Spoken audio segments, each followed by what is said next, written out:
Putin we have encountered in the recent weeks is a different Putin. This Putin is angry, tense, irrational, and emotional. Кто бы ни пытался помешать нам, а тем более создать угрозы для нашей страны, для нашего народа, должны знать, что ответ России будет незамедлительным и приведет вас к таким последствиям, с которыми вы в своей истории еще никогда не сталкивались.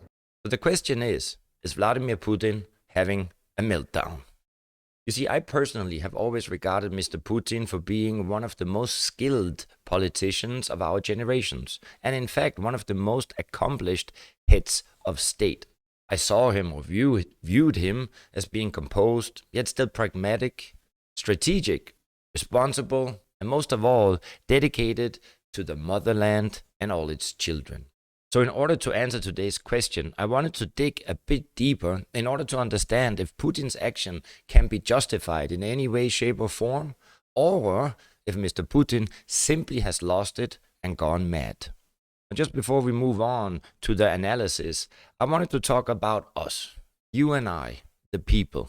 You see, all of us, we have a certain amount of mental capacity, meaning that every one of us can only handle a certain amount of mental pressure, or let's say stress, before we will react in, let's say, an out of character manner. Some of us have more, and some of us have less. So, has Putin really reached his capacity, or is it justified? And the story starts and ends with the Western aggression. You see, for many in post-Soviet Russia, the West has until now a history of routinely disregarding international law by invading other states, often with a hidden, or let's say a less hidden agenda. The idea is to try to help change the Middle East. Now look, part of the reason we went into Iraq was the main reason we went into Iraq at the time was we thought he had weapons of mass destruction. It turns out he didn't. Those weapons of mass destruction got to be somewhere. Nope, no weapons over there. Maybe under here. One of the best examples of this was the 2003 invasion of Iraq. My fellow citizens, at this hour, American and coalition forces are in the early stages of military operations to disarm Iraq, to free its people, and to defend the world from grave danger. Remember, weapons of mass destruction. So Saddam Hussein's weapons of mass destruction actually never materialized and are often regarded as a manufactured pretext for Western intervention. Dan Rather.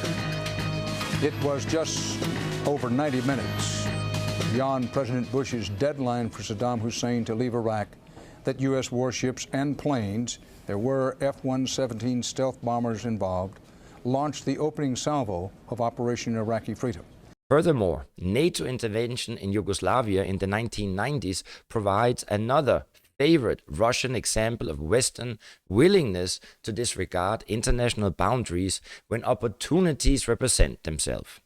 The West oversaw the fragmentation of Yugoslavia, where it supported the breaking away of Kosovo from Russian-backed Serbia. I guess if you turn it around and view it from Russia's perspective, or for Putin, the protection of Russian speakers in Ukraine is just as justifiable reason for intervention as those offered by the West in Iraq and Yugoslavia. Мною принято решение о проведении специальной военной операции. Ее цель – защита людей, которые на протяжении 8 лет подвергаются издевательствам, геноциду со стороны киевского режима. И для этого мы будем стремиться к демилитаризации и денацификации Украины. You see, in Russian eyes, the West has been the aggressor up until now, taking advantage of Russia's weakness since the collapse of the Soviet Union to support nationalistic governments, I would say, in the former Soviet space. And these little small countries have often had large Russian minorities within their borders. So needless to say that the NATO expansion into former Soviet Union has certainly been, let's say from Putin's and Russia's governmental perspective, a betrayal, cheating, dishonest of Western commitments at the end of the Cold War, which were to limit NATO expansion to a united Germany. You see, it's also been seen as a part of a growing threat to Russia's security. And to be honest, NATO is not only right now in Russia's backyard, but basically surrounding Russia from every angle. And now let's try to understand the issue with Ukraine. The West's arming of Ukraine has undoubtedly been seen by the Russian government as providing Ukrainians the means to finally crush pro-Russian separatist forces in the east without having to grant them any sort of autonomy that was in fact agreed, suggested in the now defunct Minsk protocols of 2014 and 15.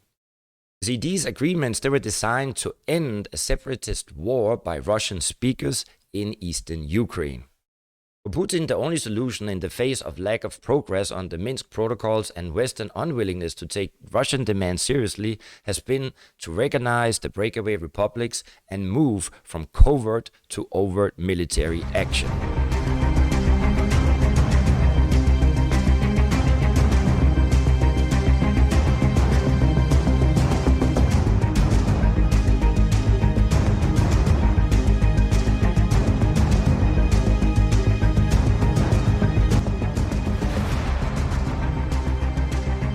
Western approach to diplomacy with Russia and other powers that aren't one of us, Sister Shelly and Brother Jamal, has played a role in bringing the crisis to its current and tragic point.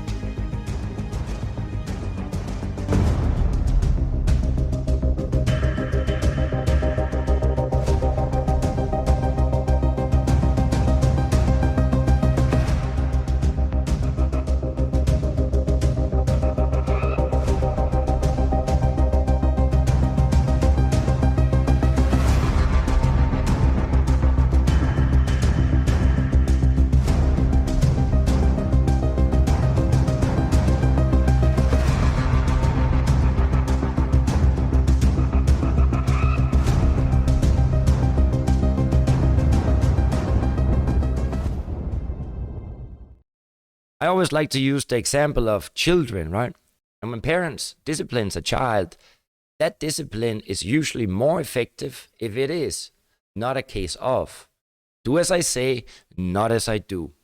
So before we end, I want to know what you think. Do you think that Mr. Putin had a meltdown or not? See, from my point of view, my personal point of view, there are two things that could be wrong. First of all, I think that Putin, he was miscalculating the resistance of the Ukrainian forces. Probably also underestimated the capacities or the means of weapons that they had already received from the West. I think he thought it would be a swift and a quick military operation, and within 1 or 2 days that he would be greeted by the Ukrainians, or the minority of the Ukrainians that really do want to be a part of Russia, open arms, with a hug, a kiss, and a little bit of samba. Or just Russian Kalinka. That was not the case. Second, I think what really has irritated Putin are two things again. It's the West, obviously, that we spoke about here. I think he's disappointed in the younger generation of Ukraine. It is true before he invaded, he was informing or telling or sharing that their grandfathers and their great-grandfathers, they had all side by side in brotherhood fought with the Russians against the Nazis. And that is true. I think the mistake is, as I also said yesterday in our live stream, that the youth don't care about Second World War. Yes, they hear about it. Yes, they know it's an important piece of history, but it doesn't mean that much to them. And I can imagine that a man like Putin, that, is not the youngest, even though he's a sexy looking fella. No, but his whole career, his whole life experience has been dedicated to the KGB, or the former Soviet Union, where he grew up. So perhaps his ideal or his beliefs or his wish, his dream is to reunite all the breakaway countries from the Soviet Union and get them back together, because he fundamentally, inside truly believe that that is the best thing that ever happened to mankind. And I can imagine that that has reached Mr. Putin's level of capacity.